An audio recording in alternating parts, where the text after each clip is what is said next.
برادران اسلام، السلام علیکم ورحمۃ اللہ وبرکاتہ۔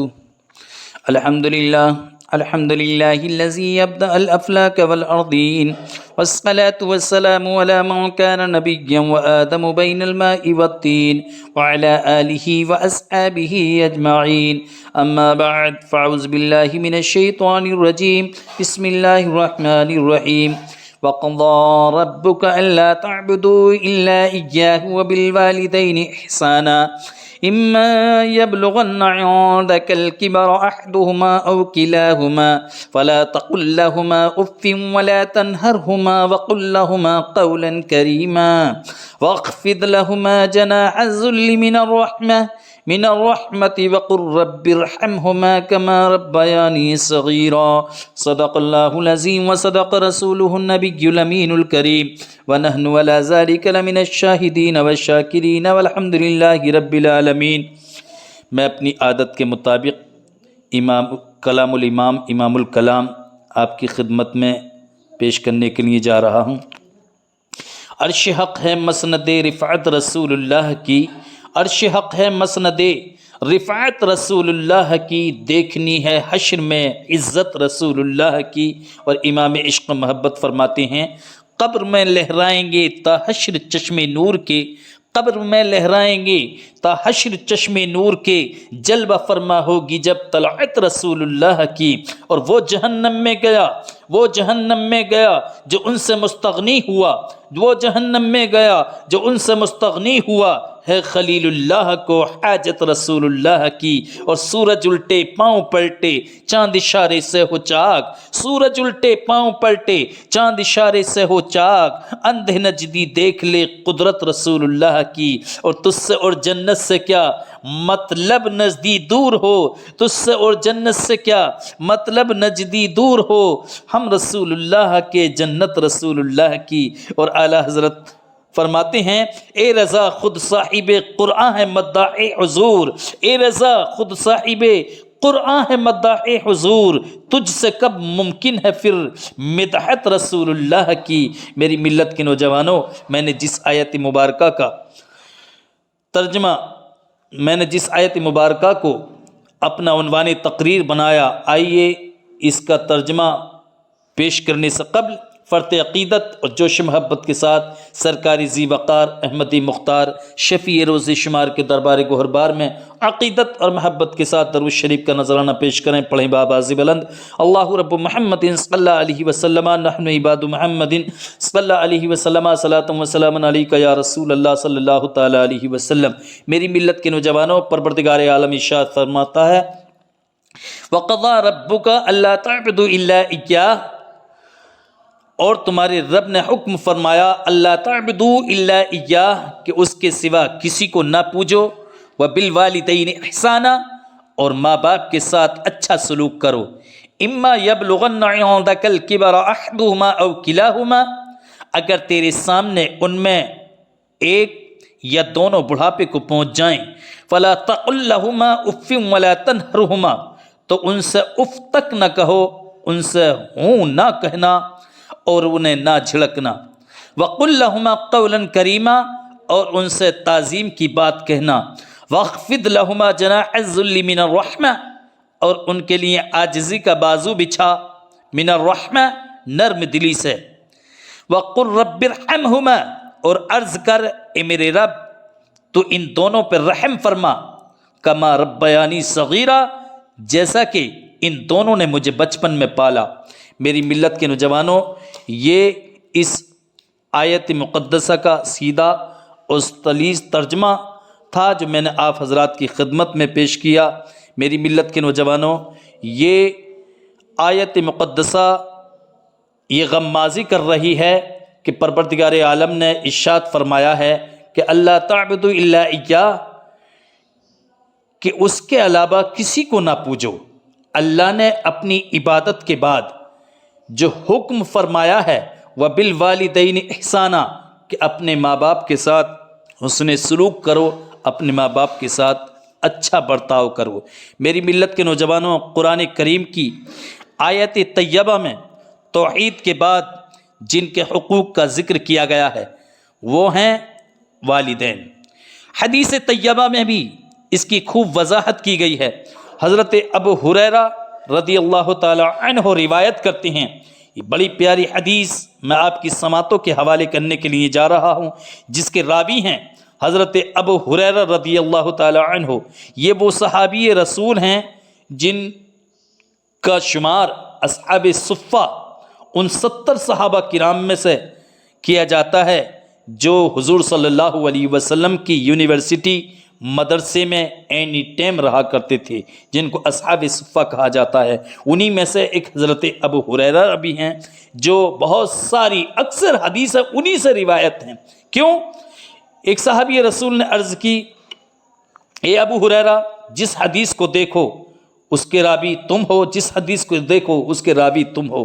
حضرت ابو ہریرہ فرماتے ہیں، ہاں کیوں نہ ہو، اللہ نے تمہیں دولت دی تھی، تمہیں مال دیا تھا، تمہیں ثروت دی تھی، تمہیں بیوی بچے بہت سارا مال دیا تھا، لیکن میرے پاس کچھ نہیں تھا، اللہ اور اس کے رسول تھے۔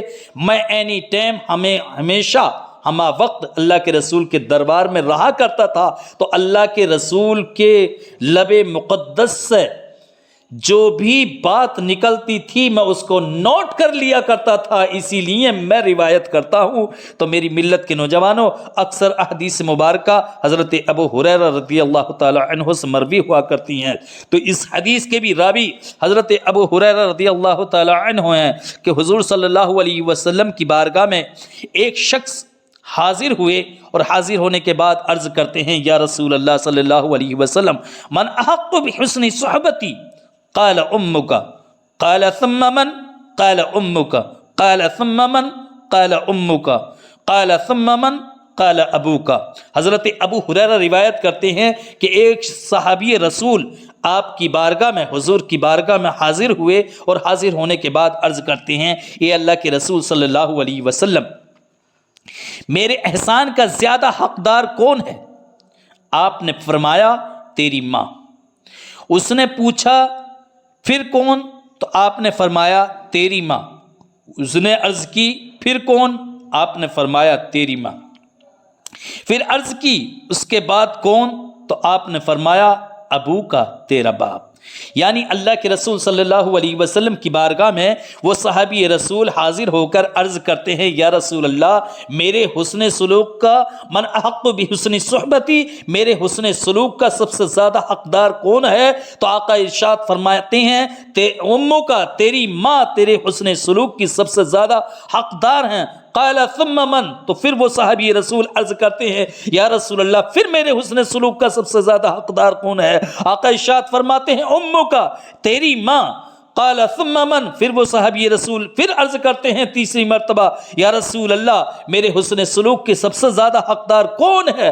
قال ثم، قال امو کا، آقا ارشاد فرماتے ہیں، تیری ماں۔ اور چوتھی مرتبہ وہ صحابی رسول پھر عرض کرتے ہیں، یا رسول اللہ صلی اللہ علیہ وسلم، میرے حسن سلوک کا سب سے زیادہ حقدار کون ہے؟ آقا ارشاد فرماتے ہیں، ابو کا، تیرا باپ۔ تو یہاں سے پتہ چلتا ہے میری ملت کے نوجوانوں، اس حدیث پاک سے واضح ہو گیا کہ تمام لوگوں سے زیادہ، کسی آدمی کے احسان کے زیادہ حقدار اس کی ماں اور اس کا باپ ہے۔ تو میری ملت کے نوجوانوں، ایک اور حدیث میں آپ کی سماعتوں کے حوالے کرنا چاہتا ہوں، اور اس حدیث کے بھی راوی حضرت ابو ہریرہ رضی اللہ تعالی عنہ ہی ہے کہ حضور صلی اللہ علیہ وسلم نے ارشاد فرمایا، رغم انفہ، رغم انفہ، رغم انفہ، قیل من یا رسول اللہ صلی اللہ علیہ وسلم؟ قال من ادرک والدیہ عند الکبر احدہما او کلاہما ثم لم يدخل الجنہ۔ حضور صلی اللہ علیہ وسلم کی بارگاہ میں ایک صحابی رسول حاضر ہو کر عرض کرتے ہیں، یا رسول اللہ صلی اللہ علیہ وسلم، حضرت ابو ہریرہ ہی اس حدیث کے بھی راوی ہیں۔ آقا ارشاد فرماتے ہیں، صحابہ کرام کا جھرمٹ، صحابہ کرام جھرمٹ باندھے بیٹھے ہیں، صحابہ کرام کا ذم غفیر، اور حضور صلی اللہ علیہ وسلم جلوہ افروز ہیں۔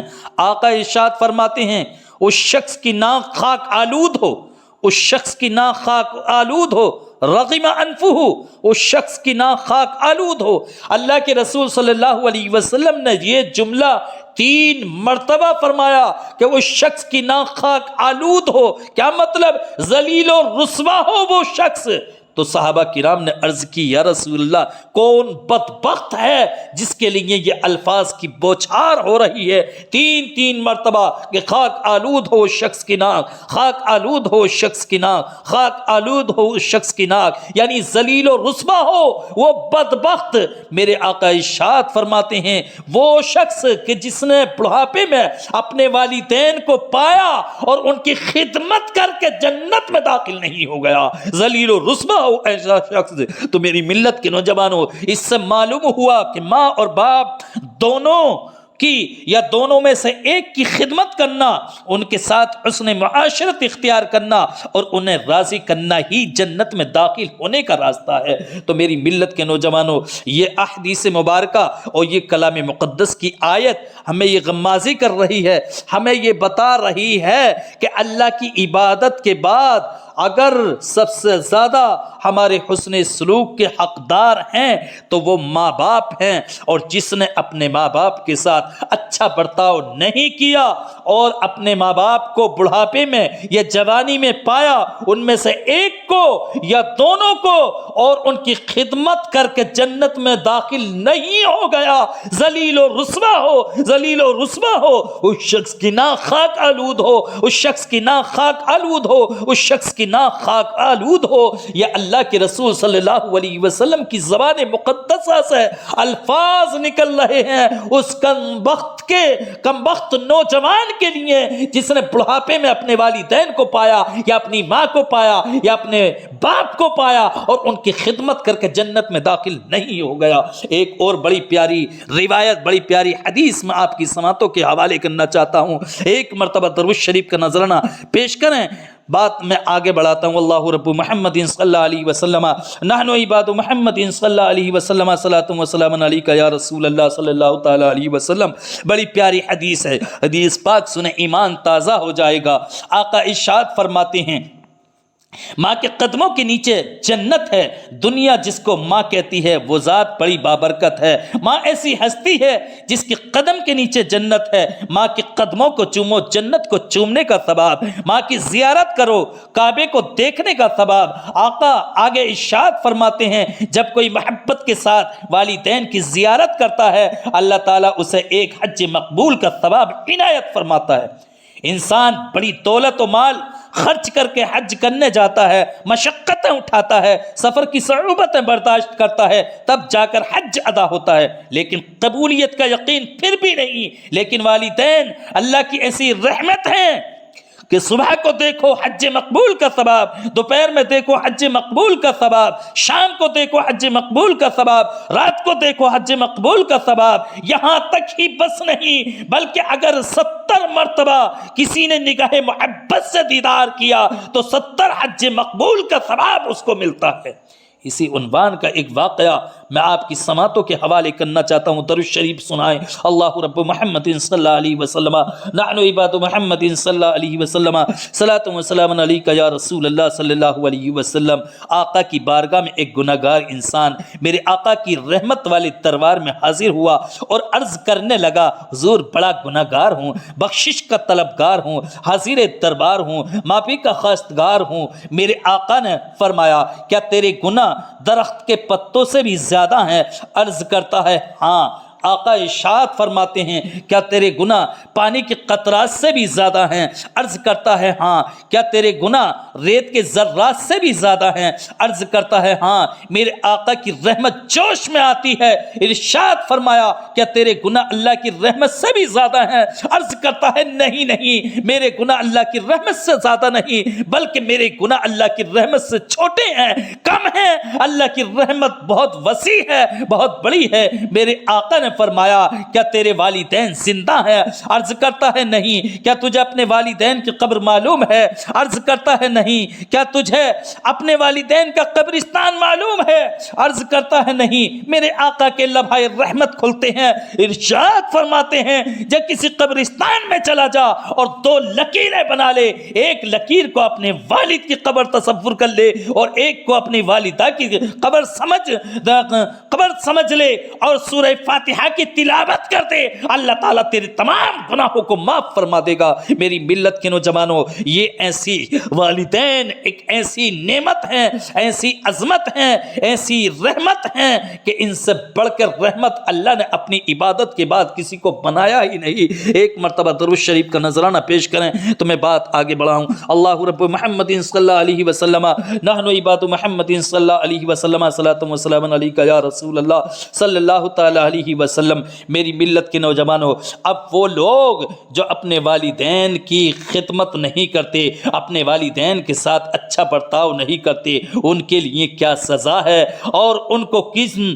سزاؤں سے، کن تکلیفوں سے، کن عذابوں سے دوچار ہونا پڑے گا۔ میری ملت کے نوجوانوں، آقا ارشاد فرماتے ہیں ہما جنتک و نارک، یہی تمہاری جنت ہے، یہی تمہاری دوزخ ہے۔ اگر اچھا برتاؤ کرو گے، اچھا سلوک کرو گے، ان کو اچھا پہناؤ گے، اچھا کھلاؤ گے، اچھی ان کے ساتھ میں بات چیت کرو گے اور ان کا دل خوش رکھو گے، ہما جنتک، یہ تمہارے لیے جنت ہے۔ اور اگر تم نے ان کے ساتھ میں اچھا برتاؤ نہیں کیا، خود اچھا کھاتے رہے، ان کو اچھا نہ کھلایا، خود اچھا پہنتے رہے، ان کو اچھا نہ پہنایا، خود اچھا پیتے رہے، ان کو اچھا نہ پلایا، تو یاد رکھو ہما نارک، یہی تمہارے لیے جہنم کا سبب بن سکتے ہیں، یہی تمہارے لیے جہنم اور دوزخ بن سکتے ہیں، یہی تمہارے لیے جہنم کا باعث بن سکتے ہیں۔ میری ملت کے نوجوانوں، اب سنیں ایک صحابی رسول کا واقعہ میں آپ کی خدمت میں پیش کرنا چاہتا ہوں اور آپ کی سماعتوں کے حوالے کرنا چاہتا ہوں۔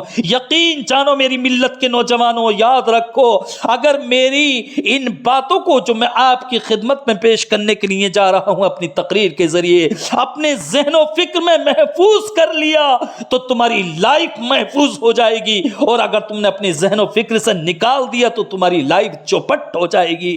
ایک حدیث، ایک صحابی رسول کا واقعہ اور ایک حدیث میں آپ کی خدمت میں پیش کرنے کے لیے جا رہا ہوں۔ اللہ درود شریف پڑھیں۔ اللہ رب محمد صلی اللہ علیہ وسلم نحن عباد محمد صلی اللہ علیہ وسلم صلاۃ و سلام علیک یا رسول اللہ صلی اللہ تعالی علیہ وسلم۔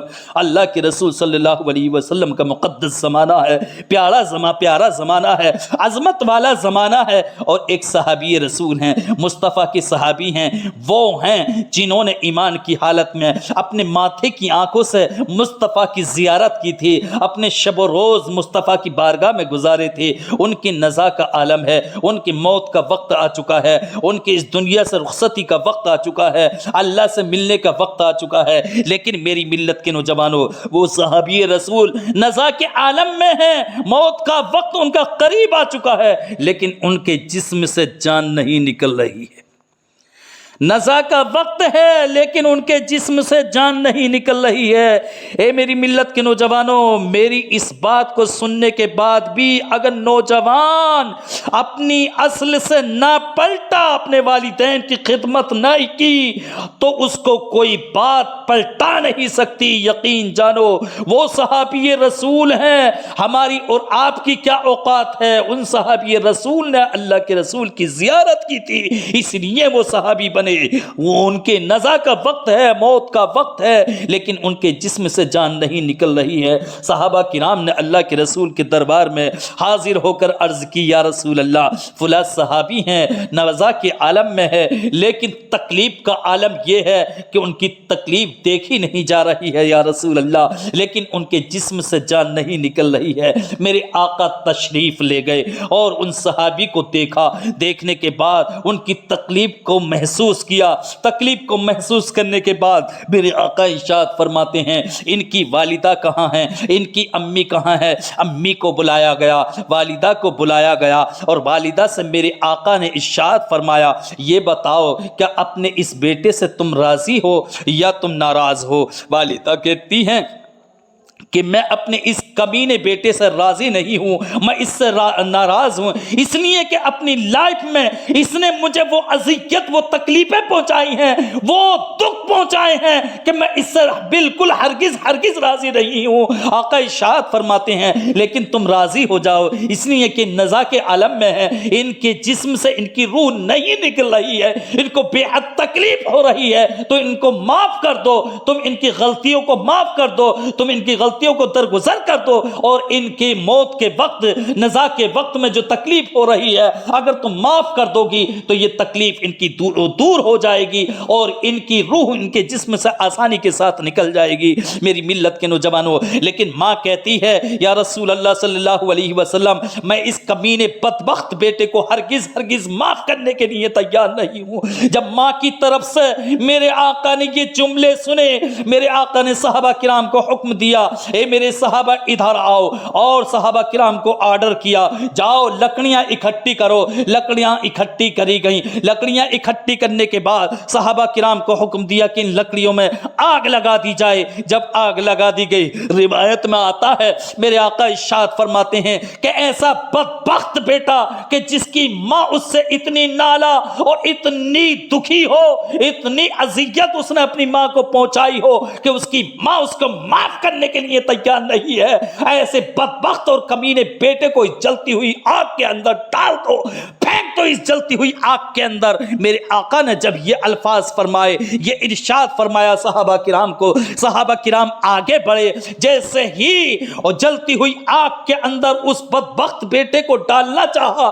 میری ملت کے نوجوانوں، ماں کی چیخ نکل گئی، ماں پکار اٹھی یا رسول اللہ میرے بیٹے کو ہرگز آگ میں نہ ڈالیں، میں اپنے بیٹے کو معاف کرتی ہوں، میں ساری غلطیوں کو اس کی معاف کرتی ہوں، ساری غلطیوں کو درگزر کرتی ہوں۔ اتنا کہنا تھا، ماں کا معاف کرنا تھا اپنے بیٹے کو کہ اس کے جسم سے اس کی روح نکل گئی اور اس کی ساری تکلیفیں دور ہو گئیں۔ اے میری ملت کے نوجوانوں، یاد رکھو ہم صحابی نہیں ہیں، ہم تابعی بھی نہیں ہیں، ہم تابعی بھی نہیں ہیں، وہ تو صحابی رسول تھے۔ انہوں نے اپنی ایمان کی حالت میں اپنے ماتھے کی آنکھوں سے اللہ کے رسول کی زیارت کی تھی اور اسی عالم میں وہ اس دنیا سے گئے تھے جب ماں کو تکلیف پہنچانے کی وجہ سے، والدین کو اذیت دینے کی وجہ سے ان کے جسم سے روح نکلنے کے لیے تیار نہیں ہے۔ تکلیف کا عالم یہ ہے تو ہماری اور آپ کی کیا اوقات ہے؟ ہم کتنی اذیتیں دیتے ہیں، کتنی تکلیفیں پہنچاتے ہیں، کتنی تکلیفوں اور اذیتوں سے اپنے والدین کو دوچار کرتے ہیں۔ میری اس تقریر کو سننے کے بعد آج بھی اگر تم نے توبہ نہ کی، آج ہی اگر تم نے توبہ نہ کی تو کبھی تمہیں توبہ شاید نصیب نہ ہو، اس لیے کہ صحابی رسول کا ذکر سننے کے بعد اگر ہمارے دل میں انقلاب برپا نہیں ہوا تو پھر کبھی انقلاب برپا نہیں ہوگا۔ اے میری ملت کے نوجوانوں، آج ہی توبہ کر لو اور توبہ کرنے کے بعد اپنے بوڑھے ماں باپ کو یا جوان ماں باپ کو اپنے سینے سے لگا لو اور سینے سے لگا کر ہمیشہ اپنی غلطیوں کی ان سے معافی چاہتے رہو، اور جو تم خود کھاتے ہو ان کو بھی کھلاؤ، جو تم خود پہنتے ہو ان کو بھی پہناؤ، اور جو تم خود پیتے ہو ان کو بھی پلاؤ، اور جو اچھا برتاؤ تم دوسروں کے ساتھ کرتے ہو سب سے پہلے اپنے ماں باپ کے ساتھ میں اچھا برتاؤ کرو۔ میری ملت کے نوجوانوں، ایک مرتبہ درود شریف کا نذرانہ پیش کریں تو میں بات اپنی اور آگے بڑھاؤں۔ اللہ رب محمد صلی اللہ علیہ وسلم عباد محمد صلی اللہ علیہ وسلم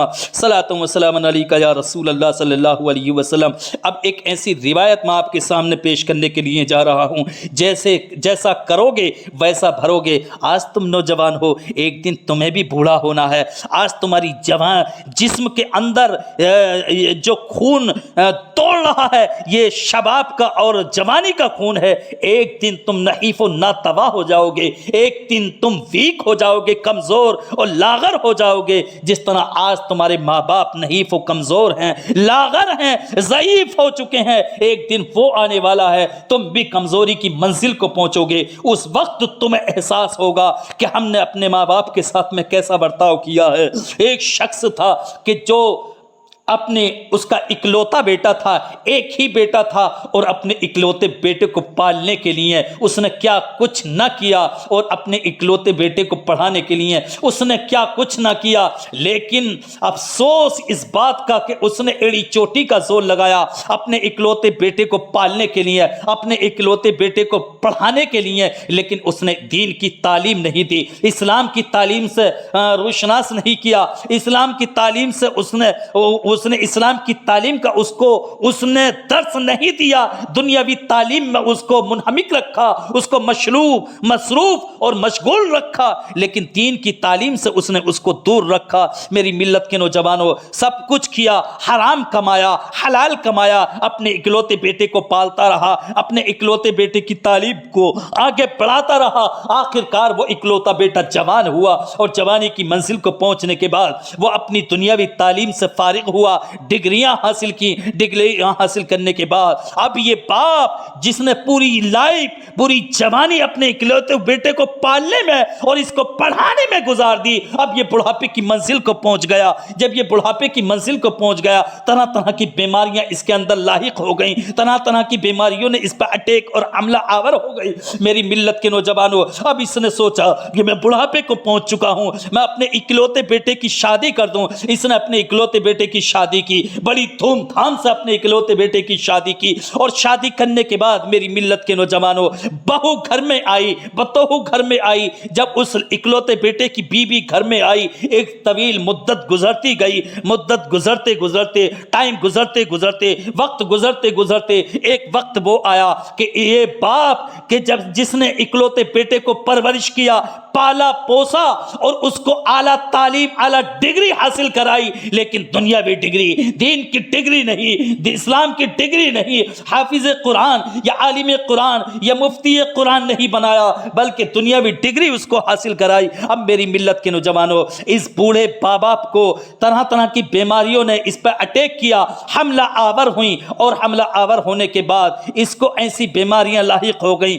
کہ اس کو بلغم آنے لگا۔ آخر کار وہ پتوہو، وہ بیوی جو اس کے اکلوتے بیٹے کی بیوی تھی، وہ ایک دن اپنے شوہر سے کہنے لگی، اے میرے شوہر، سنو تو صحیح کہ یہ باپ تمہارا رات و دن اس میں کھانکتا اور کھکارتا رہتا ہے، دھل کرتا رہتا ہے، کھانستا رہتا ہے، کھکارتا رہتا ہے، طرح طرح کی غلاظتیں اور بلغم یہ اگلتا رہتا ہے، مجھے یہ گوارا نہیں، مجھے اس سے گھن آتی ہے، بہتر یہی ہے کہ اس کو یہاں سے نکال کے کہیں دوسری جگہ پہنچا دو، اور اگر آپ ایسا نہیں کرو گے تو میں اپنے میکے چلی جاؤں گی۔ اللہ اکبر! کہاں آج کا دن دیکھنے کے لیے حرام حلال کما کر اپنے اکلوتے اکیلے بیٹے کو پالا تھا، اور آج کا دن دیکھنے کے لیے اپنے بیٹے کی شادی رچائی تھی، جو آنے والی پتوہو یہ کہہ رہی ہے کہ یا تو اس کو گھر میں رکھو گے یا مجھ کو گھر میں رکھو گے، اگر اس کو گھر میں رکھنا ہے تو میں یہاں رہنے والی نہیں، اپنے میکے چلی جاؤں گی۔ مرتا کیا نہ کرتا، اکلوتے بیٹے نے کہا، دین کی تعلیم اس کے پاس نہیں تھی، دنیاوی تعلیم تھی، وہ نہیں جانتا تھا کہ ماں باپ کیا چیز ہیں، ماں باپ اللہ کی کون سی نعمت ہیں، ماں باپ اللہ کی کون سی رحمت ہیں، اور ماں باپ کا درجہ کیا ہے، اور ماں باپ کی وجہ سے مجھے آخرت میں کیا ملنے والا تھا۔ اس کو کوئی درس اور کوئی سبق نہیں تھا، اس لیے کہ اسلام کا درس اس نے کبھی حاصل ہی نہیں کیا تھا، دنیاوی معاملات میں منہمک رہا، دنیاوی معاملات میں وہ بزی رہا۔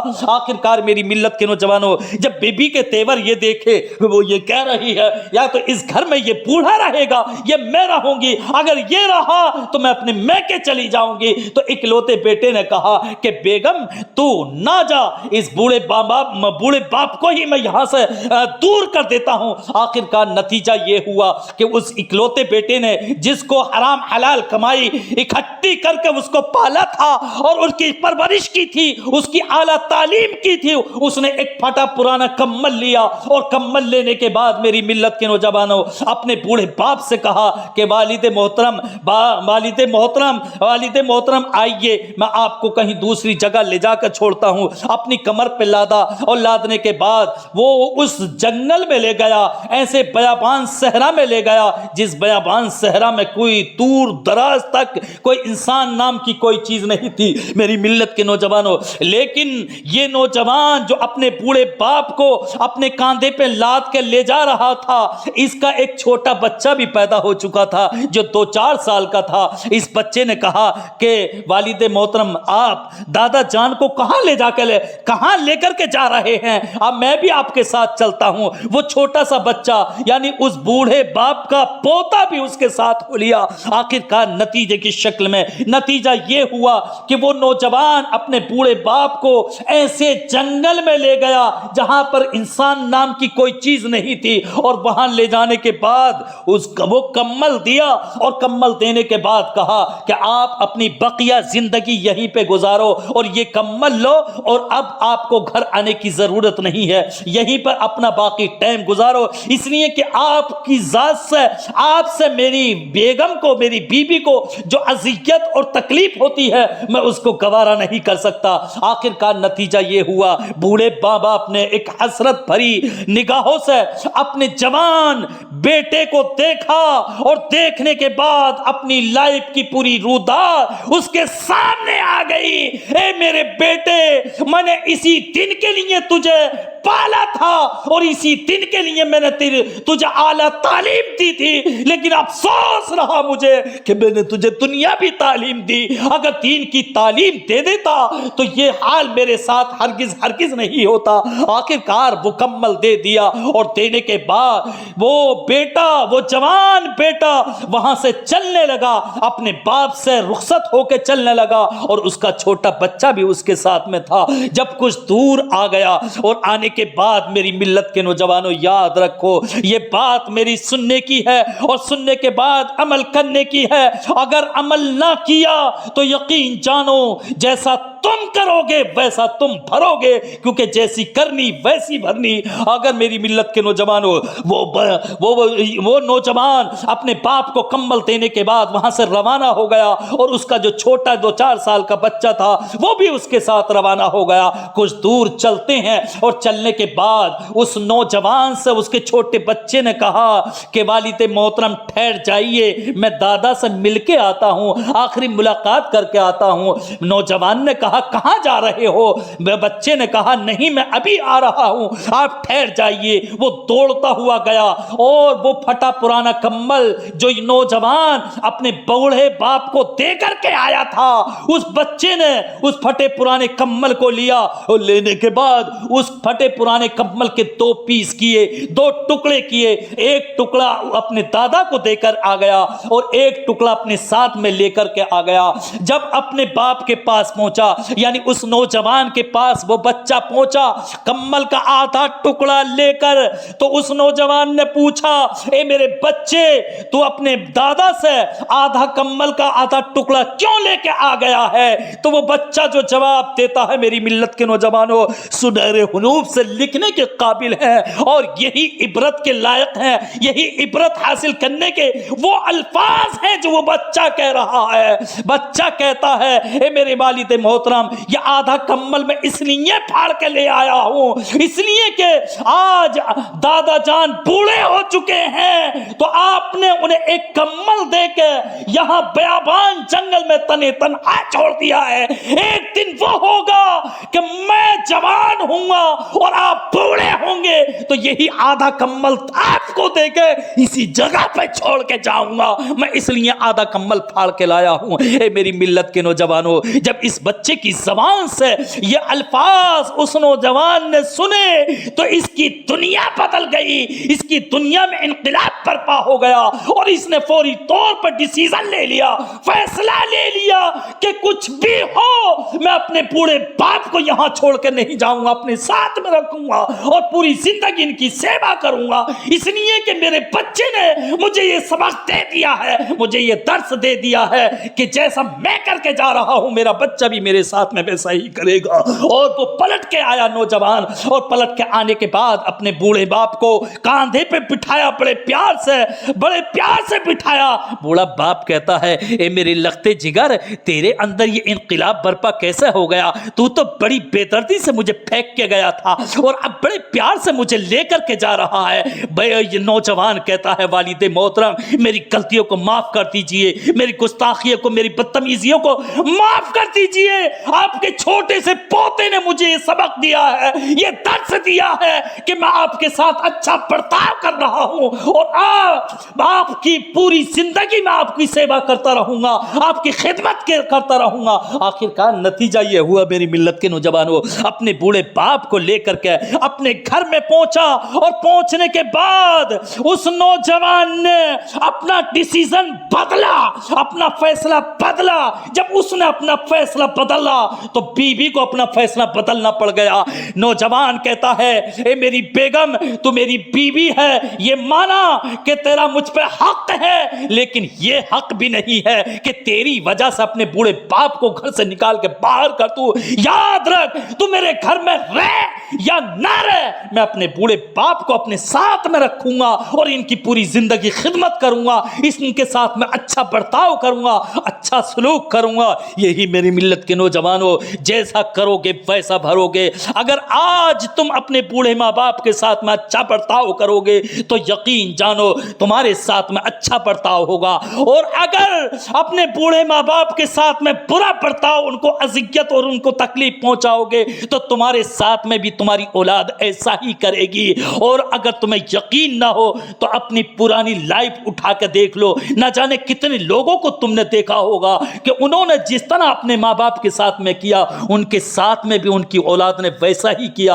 اور اگر نہیں دیکھا ہے تو آگے دیکھ لو گے میری ملت کے نوجوانوں۔ اسی کو قرآن نے کہا ہے وَقَضَىٰ رَبُّكَ، اور تمہاری رب کا فیصلہ ہے، تمہارے رب کا ڈیسیزن ہے، تمہارے رب کا حکم ہے اللہ تعبدوا الا اياه، کہ اس کے علاوہ کسی کی پوجا نہ کرو، اس کے علاوہ کسی کی عبادت نہ کرو، وبالوالدین احسانا، اور ماں باپ کے ساتھ اچھا برتاؤ کرو، اما یبلغن عندک الکبر احدہما او کلاہما، اگر تمہارے سامنے تمہارے ماں باپ میں سے ایک یا دونوں خاص طور پر بڑھاپے کو پہنچ جائیں، فلا تقل لهما اف ولا تنهرهما، تو انہیں تم اف تک نہ کہو اور نہ ہی انہیں جھڑکو، وقل لهما قولا کریما، اور ان سے قول کریم یعنی ان سے تعظیم کی بات کہو، ان سے اچھی بات کہو، ان سے نرم بات کہو۔ میری ملت کے نوجوانوں، میری یہ تقریر، میں اپنی اس تقریر کو اسی پہ ختم کرتا ہوں۔ استغفر اللہ ربی من کل ذنب و خطیۃ و اتوب الیہ وما علینا الا البلاغ المبین۔ السلام علیکم۔